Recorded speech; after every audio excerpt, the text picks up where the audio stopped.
Hey, Christy, it's so good to see you again. It's been, what, 3.5 years since Yes. we've actually 3.5, 4 it's been a long time. Yes. Boy, it's gone by fast. You're looking great. Time flies, thank you. And so glad to see you again. You as well.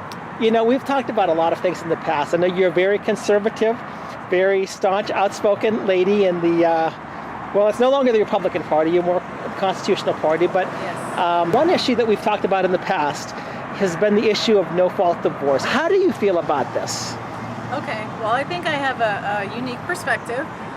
One being, right now I am the Texas state spokesperson for the Constitution Party, and one Okay. of our 7 principles is based on family. We believe family is the bedrock to a healthy society, that when we have divorces and we have quickly rushed through divorces, or we have people that are at fault during a divorce, that it is devastating to children. So with my unique perspective of not only being that spokesperson, I'm also a director, executive director of a school. So I have spent 25 years working with kids, watching families, seeing the impact of divorce on families and how the financial impact to, more importantly, psychological impact to children and what they have to suffer. That is what kind of prompted me to get involved. And then thirdly, I have gone through a divorce myself, and unfortunately, it was not something I ever wished for, as I don't think anybody does. I was married 19 years. I have 3 kids.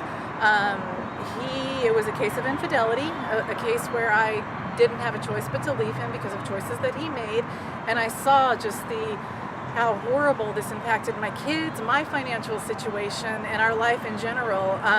And I was probably one of the lucky ones. So even though I suffered through that, and my kids suffered through it, more importantly, I've seen people in far worse situations than I was, because I was able to go on and support myself. But many people can't, and then they become, then the taxpayers are the ones that ultimately are funding. Usually it's the woman, 90% of the time it's the woman who has to go and get government help and assistance, and then, the impact on the kids. So I remember when this all happened, I remember that's actually when we became friends. We had both been working on the Santorum campaign, and I knew of you, and that was it. But then I saw that you had a relationship status change on Facebook, and I said, what happened? And I was heartbroken. We both went through divorce around the same time. We both saw the devastation on our families. Yeah. So as I recall, Christy, you were actually going to file for divorce because of the whole infidelity thing, but then he filed first. Yes, he did. We were waiting until my daughter graduated high school. I thought I was looking out for my kids, their best interest. I thought I didn't want to put more stress on her as she's heading off to college. So I told him that I was planning to file for divorce. This was maybe one of my biggest mistakes. When she graduated later on in that May, so about 6 months later, I said, let's go to mediation and let's make this as easy as we can on the kids and ourselves and our finances. Unfortunately, people get a little crazy during divorces and fearful, and he had done many things that were beyond questionable: hiding assets, getting a secret bank account, opening up a P.O. box and having all of our mail sent, stuff that I never would have expected of him, but then I also didn't expect to be faced with infidelity either after 19 years. So ultimately he is the one that filed, and kind of caught me off guard, as I expected just to go to mediation and take care of all of this. Did you feel like you were at some place disadvantaged or vulnerable because perhaps you didn't file first? I was disadvantaged, slightly vulnerable. I guess I was caught off guard is the biggest thing. I did not know the court system. I did not know what to expect from the court system. I had no idea that when I walked into the courtroom, I would be treated by the judge as some kind of victim that did something wrong, who was tearing her family apart, when all I ever wanted my entire life was to have a intact,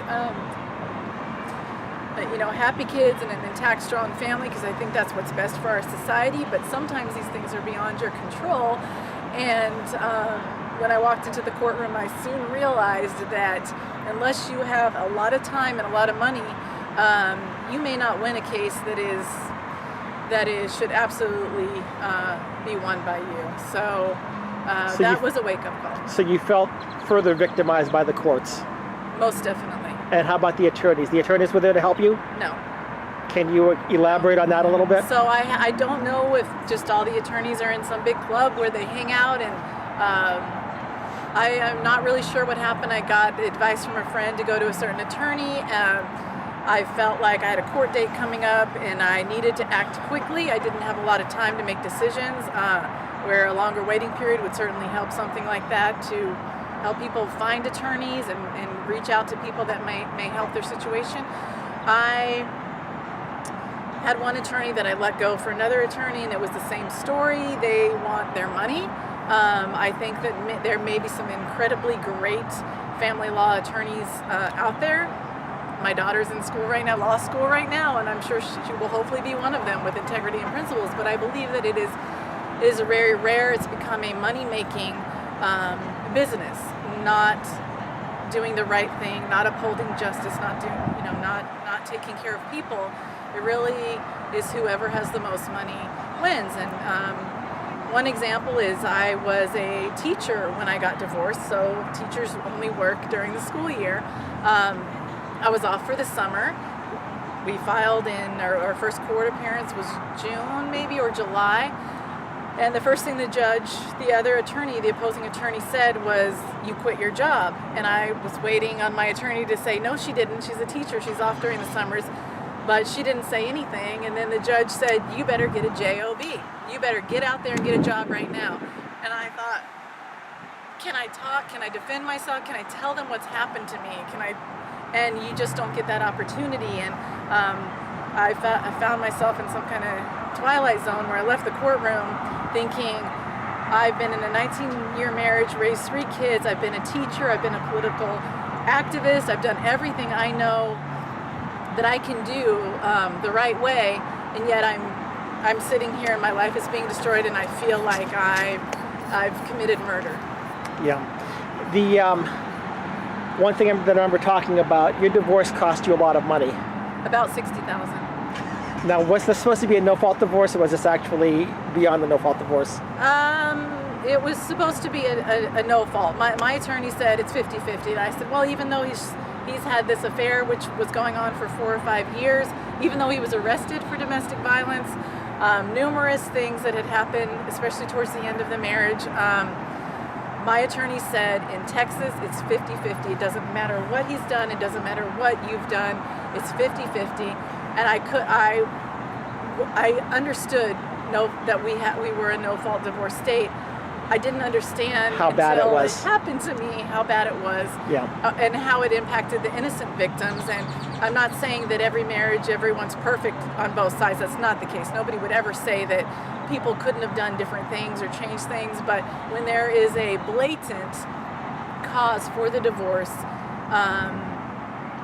the person that has been victimized, the person, even if you want to run it like a business, if a business has been frauded out, and your business partners, and somebody commits fraud, you at least get a chance to go to court, and probably the person that's done the damage is going to have to pay. And it's not the case with divorce. It's 50-50. So it's been said, I don't know if you've ever watched the film Divorce Corp. If you haven't, you need to. It's on Netflix, or you can probably find it for free on YouTube. But, at the time that the movie was made, they said divorce is a $50 billion a year industry. Oh, I'm sure. And is that all? Yeah, is that all? I know. That's the next place I was going, because I've heard estimates up to 80 billion. I've heard 60 billion. I think probably 60 billion is a more realistic figure. But you've got people like it is a business. Yeah, you know that. And their business is to pay themselves by robbing you. Yes. Plundering the assets of your children. Yes. And I remember talking with you and just weeping with you because of what was going on. Yeah. And I don't know if there's anything you want to talk about with that, or just. Well, like I said, when we got divorced, it was my daughter's first year. She was going into her first year of college, just graduated high school. Her college fund was gone. It had to be split up, used for attorney fees. That was unfair to her. And yes, she's 17, 18 at the time, and technically a grown-up, but why was she robbed the right to have college that we had saved up for our life? And thankfully she's a sharp kid that ended up getting scholarships and got it paid for. But that wasn't fair to her. That and aside from my family issue, I see it in my school all the time. I see kids that are from divorced families or in the middle of a divorce, and certain parents are picking up. They're fighting with each other. The kids see this. One doesn't want to pay tuition. The other one, there are no winners when it comes to divorce. And I think that it also needs to be said that I believe 100% that if we have other places, people will say, other states I've lived in, I happen to live in about 12 different states. I landed here in Texas where I plan on staying.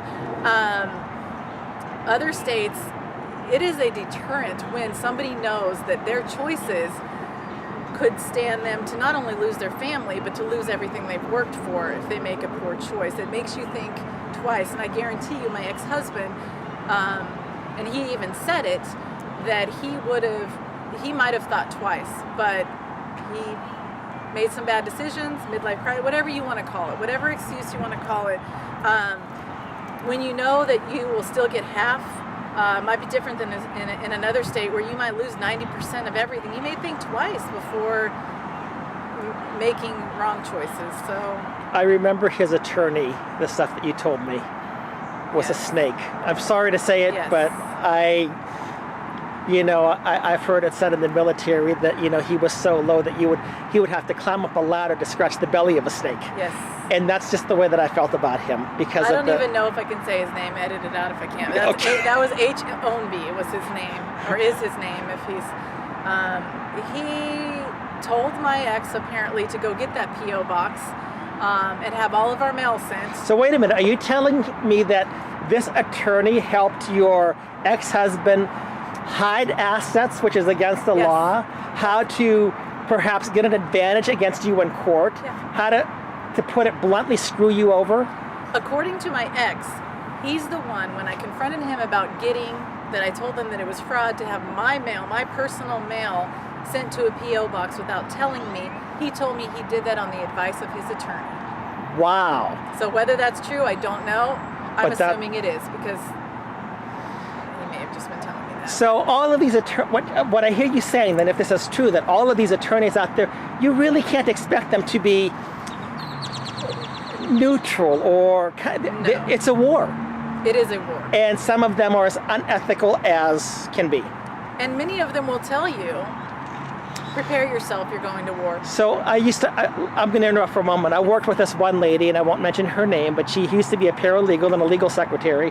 And she said that in her office, the attorney would say, I love it when pretty young women with pocketbooks come in to my office filing for divorce. They knew exactly how to manipulate them. They knew how to take all their money away. And it was a cash cow. Yeah. And what else she told me, this sounds incredible, but having gone through this now, I believe it, because I went to one attorney to defend me at the beginning, and she said, we're not friends with each other. My ex-wife's attorney, we don't socialize. And I'm thinking, what do you mean we don't socialize? And she says, well, what happens is you might have an attorney, your spouse has an attorney, and these attorneys get together. Oh yes, they do. And they have lunch together. Yes.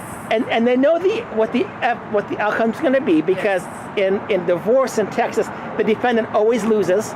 That's always the case, 100%. So there's no due process.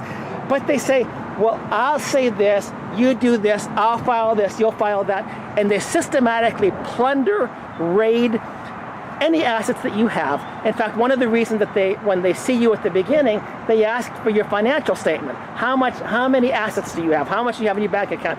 That way they know how much they can take you for. Oh, yes. So definitely. Okay. Now, I had, my attorney actually told me that while speaking with the other attorney, she said, he was just bragging about going to the shooting range with the judge. And I was like, to you? So he's telling you that he just went on a social event with the judge. Was that to intimidate you? And then I looked over in the corner and I saw them laughing and communicating, which I get it. You want to, you be on good terms. They work with each other all the time. But it is definitely a club. It's a business. It's a big business. And ultimately, it's one of the only things where you go to court and you're guilty. You're a criminal, and you lose half of everything because of somebody else's poor choices. I remember thinking to myself that I would have been better off had I been accused of either being a rapist or a murderer, because at that point I would have had the presumption of innocence. When you go into divorce court, there is no presumption of innocence. Yeah. You're guilty, and it's going to happen to you regardless. You talked about the judge and the attorney. It's very interesting. I remember going into, the day that the prove-up took place, and the judge comes in, and the attorney greets the judge, and the judge says to my ex-wife's attorney, I was going pro se. I'm like, I'm not spending money on this. There's no point to it to begin with. Hi, Charlie. Hi, Charlie, to the attorney. Great. I mean, this is absolutely nuts. So you mentioned as well, when you found out that your ex-husband had filed divorce on you, you had almost no time. In Texas, it is a 60-day limit. I don't know what it was like in your instance. My ex-wife uses it as a club over me. We got to get this done in 60 days. My attorney's getting mad because it's not done in 60 days. The pressure that I felt to make a decision was, consider myself, this a strong woman who worked and fought for different legislations throughout the last 20 years. But the pressure that I felt to make a decision and figure everything out within a certain time period. Now, I could have delayed it for years and years and years, but it was something I can't even. But the result was inevitable regardless. Describe. And it was basically going to be the same. Yeah, we're just going to lose more money on attorney fees the more that it was dragged out, and more it was dragged out. It was not going to change. But there was no justice for you. I felt like there was. And no justice for your children. No. I remember you telling me how you would have done anything to keep your children in an intact family. Anything aside from what he did, yes. Yeah. Yes, it's the last thing I ever would have wanted for them. So then let me ask you. I mean, you know that we've talked about working on divorce reform in the state of Texas. I told you that some of these bills have passed. Yes. Are you an advocate for these bills passing, or do you think it's a bad idea that no-fault divorce should go on the way that it always has? And anybody who opposes no-fault divorce or unilateral divorce, they're like from the Stone Age or something. Yeah.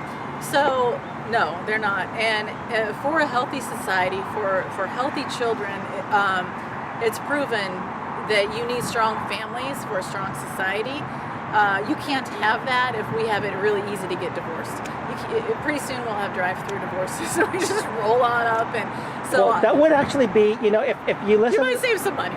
Well, I'll take fries with that. Why don't we just, exactly, or send in a postcard, because what's the difference? The Texas Family Law Foundation says that we want to keep no-fault divorce because other than that, it's going to cost the people going through a divorce. Usually, it's one person who wants it, not a mutual thing. Yeah. It's going to cost them more money. So I would say, well, number one, either cap their fees. Now then they'll be complaining, or send in a postcard.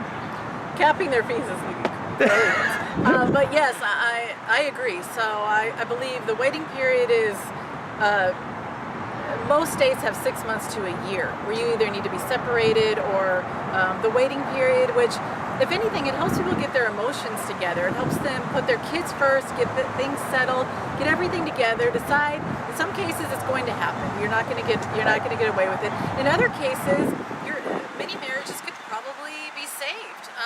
Sometimes people just go through an irrational or difficult period. It's like I said, I was married 19 years. I know many people who go through tough times.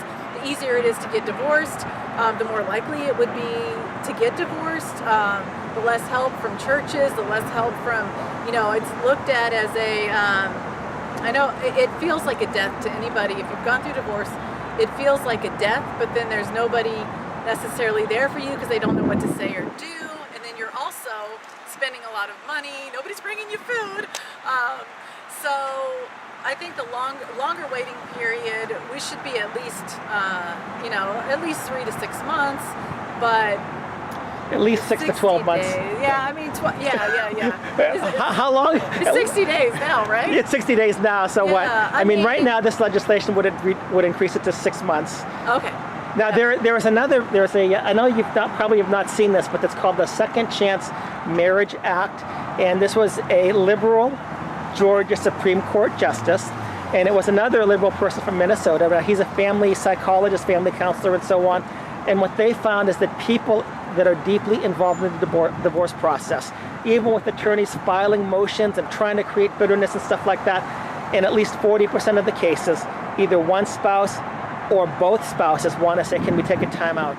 Can we maybe see if we can save this marriage? Can we get off the exit ramp? Can we do something? That's smart. Yeah. And but in 60 days, when you have a spouse that's using it as a club over your head. No, 60 days is nothing. And you know, if they want to reduce it based on how long, if you've been married 1 year and you want to do 60 days, and you know, okay, well maybe 19 years of somebody's life. Sometimes people are married 30 years. I've seen that before too. I've seen cases where, particularly a woman that was married for about 25 years, the husband cheated on her, ran off with another woman, left her high and dry, and you know, I don't know. It really kind of, it depends. I think the waiting period is a must just for people to get themselves together, because divorce is traumatic, and you can't make big decisions, and that's, you know. So let me ask just a couple more questions. I'll wrap this up quickly here. I remember you told me that when you were married to your ex-husband, you sacrificed, you worked night shifts so that he could get a degree. Yes. He has earning power. Yes. I know he makes a lot of money. He's got a good job. You sacrificed your career to rear children and to help him get ahead. Yes. And then he leaves, and you're stuck with what? You have half of his earning power for the rest of his life, right? For the rest of your life? Nothing. So some money was hidden, and my attorney actually said, by the time if you want to pay for a forensic accountant, you can do that, but it's going to cost you $20,000, $30,000. By that point, you may or may not find the hidden money, which was absolutely hidden because it just disappeared. And she kind of scared me into not going that route, and so I didn't. But I did waitress to get my ex-husband through college. I went to college for a couple of years. When we got divorced, I was probably making $11 an hour at a church-based preschool, and I was raising 3 kids. And I had always worked, but part-time, typically at a pre-K church-based school, making about that much money. And we also discussed me going back to school when our oldest graduated high school. So at that point, he had not been completely honest with how much he made to the courts. He said about $95,000 a year, and then after the divorce, he had sent the tax return to me in October, and it said $365,000 for the year. So he gets to lie without any type of punishment. And I went back and we tried to get the Rule 11 thrown out, because we found out that he had made 3 times more money, more than 3 times the amount that he said, and they did not. They actually literally called him up and said to the stand and said, "You've known Christy for 19 years, right?" And he said, "Yes." This is his attorney. And then his attorney said, "And you thought she was competent making her decisions during that Rule 11, right?" And he said, "Yes." Wow. So my husband testified that I was competent during the Rule 11, where he lied, where maybe at that point I should have known that he was making a lot more money than he actually was when he was hiding it. You know, and some people would say that's your fault, you didn't keep track of your finances. Well, I also didn't know he was having an affair. You don't know, when you trust somebody and you're in a marriage, you don't know, you know, people can be tricked and fooled, and I consider myself pretty smart, but I was tricked. And can you tell us what Rule 11 really is? Well, Rule 11 was, it wasn't a decision made by the jury. It was where you go and you agree in front of the judge to certain things. Okay. That was a day when I felt extremely pressured. There was a lot of circumstances which I couldn't even fit into this interview right now. Right. But let's just say that I felt really pressured to make a decision on the divorce right then and there. And I, within 1 hour, realized that I shouldn't have done it, and that there were so many things that I agreed on to appease him. I thought it would be easier. I thought I had to make a decision. My attorney later, when we went back to try to annul the Rule 11, a few weeks later, based on some new evidence, she even said Christy felt really pressured even at that moment. She told me she felt pressured to make a decision. My attorney was telling the judge this, and they still didn't do it. Those things are usually cut and dry, and if I was going to add something besides the waiting period with the no fault, it would be that when somebody is in court early on and they're signing a Rule 11, there should be a 24-hour waiting period for you to think about what you've just said and done. That or maybe even longer. Maybe longer. Within an hour, I knew. Within an hour, I had so much pressure from the attorneys and even the judge. And later on, when I looked at it, I realized that I didn't have to make a decision. I had more time. The decisions I made, I thought might be in the best interest of just moving this along and finishing it quickly, because nobody likes to be in a courtroom. It's stressful. It's exhausting. It is mentally and physically exhausting. And by both attorneys and the judge, I felt pressured to make a quick decision. Later on, my attorney actually apologized to me and said, yes, I understand that you were pressured then. And I said, well, why didn't you tell me to wait? And she said, well, she said I had another trial to get to in Dallas. That was her exact words, and I'd be happy to put the name and I will go on record of telling those were her exact words. And I said, that was my life. Name her. That was my life. Her name was Michelle Goodman. That was my life, and she said I had another trial to get to in Dallas. I couldn't be late to that trial. Now, isn't she also the one that was going through divorce herself, or was that a different one? I later found out that she happened to be going through a divorce herself at the same time, which she didn't tell me, but her behavior was... Because I remember she insulted you and... I called her up to ask a question about, after we had signed the Rule 11, the next day I called her up and said, I'm really concerned because there wasn't very much detail in this of what's going to happen. And she said, it's not my fault you married an asshole and had kids by him. This is my attorney that I'm paying $300 and some an hour to. It's not my fault you married an asshole and had kids by him. At that point, I realized there's nobody on your side when it comes to... Completely abandoned. You've got your friends and family. There's nobody in the court system, no attorney, no matter what you pay them, no judge. There are some judges that are decent people and look out for the best interest of kids in a lot of circumstances. But when it comes to marriages, it's a big business. It's a big business. You've mentioned a few times to me, when we've talked, that at your school you've seen parents that have been divorced, and it almost seems like maybe they both are considering it was a mistake. They both kind of wished it. Sometimes they reconcile before the divorce is final.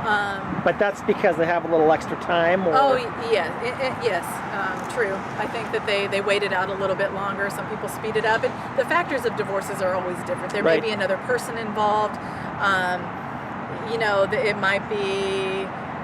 It's hard to say. So I've seen different things, but the worst is when you look at the kids' faces and you know what they're going through.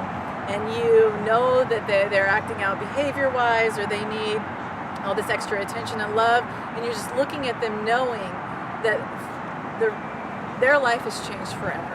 And there was something else that I read a little bit ago. They said that about 50% of the children of divorce are under the age of 6. That's probably about right. And what does that do to a child growing up? Oh. And then when you have child custody orders, you have sometimes the parental alienation that takes place. You have one parent whispering to the children, your father was a jerk or your mother was this. You have no idea. Yeah. And you've seen it firsthand. I've seen it firsthand. I've seen it Just many, makes you many weep. times. Yep. Yeah. I have seen arguments among parents in front of kids in the lobby of my school. I have seen kids crying to their teachers. I have seen kids that are, dad picks up today, mom picks up this day. Who's picking me up? Nobody's there to pick me up. There's confusion. I mean, I don't... And this is no fault divorce, a lot of them, right? That's all. That's all you... No fault divorce, but we're still arguing about who's at fault. Yeah. Okay, I'm sorry. There is no fault divorce. That's a joke. That's, no fault is in, this is where we split everything 50-50. To say there's no fault or to say there's no victims, or that almost makes it sound like you guys, people have gone in a fender bender and backed into each other and then they just drive off and take care of it. That's not how it works. Yeah. There is fault in almost every divorce case. Somebody is at more or less fault. But I think what you don't see is when you rush divorces through, when you put when there is somebody that is at fault and somebody else that is a victim, or somebody that's put in decades, 2 decades worth of helping build the family. I always looked at it, for me personally, as I was waitressing to get him through undergrad, and then we moved so he could go to grad school. We lived with my parents for a year. We worked very hard for our family. That was it. We were building something fantastic, and that's how I always looked at it. And then to suddenly wake up, and by him, choosing to cheat with a woman at work, I'm left kind of high and dry. And luckily, I worked hard and got a job and could take care of myself. We're not working to help families in Texas. We should not be at the bottom when it comes to children and families. And right now, the way divorce is done is you got to think about the kids. So the biggest objection that I've heard so far, well, what about the case of domestic violence against women? Okay. Why don't we have no-fault divorce with domestic violence against women? And I've said, well, number one, my feeling is that is a fault-based divorce anyway, so why even going no-fault? Sure. But the second argument is, what is the greater domestic violence against women? And I'm not excusing the first one, but when you leave them high and dry, you leave them who've been out of the workforce, who were promised an education, who have been abandoned, who have nothing. Isn't that a bigger violence and a court-sanctioned violence, or a state-sanctioned violence, because these are the laws in the state of Texas? Sure. My thing on domestic violence, and I can tell you because my ex-husband was arrested for it, and it was a very clear case because he did go a little crazy during the divorce and did things that I hadn't seen. These anger issues really came out. And so, as somebody that was a victim of it, and I will tell you that you are absolutely right when it comes to domestic violence is an at-fault case. You can prove it. 99.9% of the time, you will have told a family member, you would have made a phone call, you would have had the police to your house. There will be a proven history, where if you go to court, it should be easily proven. You have photos. For me, I had photographs of my arms. I had called people. We had 911 records. So that's at fault. That is a person that is at fault for the divorce. So there is no waiting period is not going to change whether or not you're in a case of domestic violence or not. Whether you're living with the guy or kicked out, a 60-day waiting period for divorce rather than a 6 months is not going to change whether or not somebody leaves somebody else because they're being victimized by domestic violence. Right? They're divorced or they're not divorced. No-fault divorce almost sanctions injustice. Absolutely. Without a doubt. Okay. So listen, I know that I've taken a lot of your time here. Thank you so much. Is there anything you'd like? And I'm so glad to see you again. You too. You were like a sister to me, and even more than that. And just want to thank you. I don't know what I would do if I hadn't had you during that time. But is there anything else you would like to add? Whatever you want to say about the whole topic, it's up to you. Yeah, no, I would only say that, again, for a healthy society, you have to have healthy families. You only have healthy families if they stay intact. Again, as a Texas spokesperson for the Constitution Party, while I cannot speak officially on their stand for this issue, I can tell you that every single person I spoke to that is members in the Constitution Party agree with me, and this is probably a stand that we will officially take and approve of because it falls along one of our principles of family. I will also say, as a parent and somebody that has gone through divorce, and as an executive director of a school and a teacher, that we have to repeal no-fault divorce for the sake of our kids. And thank you. I'm just going to talk to the political point real quickly here because I don't know that most Republicans know this. In the Texas Republican Party platform, there is a point here. It's under strengthening families, protecting life and promoting health, celebrating traditional marriage. Number 79, the family and defense of marriage. And one of those points is, this is the Texas Republican party's platform Yes. for 2016. It was there in 2012 when I was working on the platform with other people. It was there prior to that, I believe, as well. But one of the points is this. This is the Republican platform point. We urge the legislature to rescind no-fault divorce laws and support covenant marriage. And Yep. what astounds me is how many Republicans think that, well, this is just not an issue that we should be involved in. It's in their platform. And I'm glad to hear that you're saying that the Constitution Party, though they haven't taken their position yet, they're going to vote on it. Yes. I would hope that they also would take at least this stand, if not even a little bit further, because of the due process issues and because 15th and 14th Amendment guarantee us the due process, that you shall no man shall be subject to the loss of life, liberty, or due process. Yes. And yet you're telling me right here, as other people have told me, that in divorce there is no due process. No. The defendant always loses. This is a constitutionally sound. Think about the Constitution is the law of the land, and this falls right into that category. And this is not necessarily Republican, Constitution Party, liberal. This is not a left or right. It's a right or wrong issue. It's right or it's wrong, and we have to take care of people. We have to take care of kids. We have to take care of the victims of divorce. Whether that be a male, a female, the mom, or the dad, there's just as many dads that are victims of this. There are women that cheat. I mean, it's not a left or right, it's a right or wrong. And I find it very hard that anybody would disagree with this. Okay, thank you so much. I appreciate it.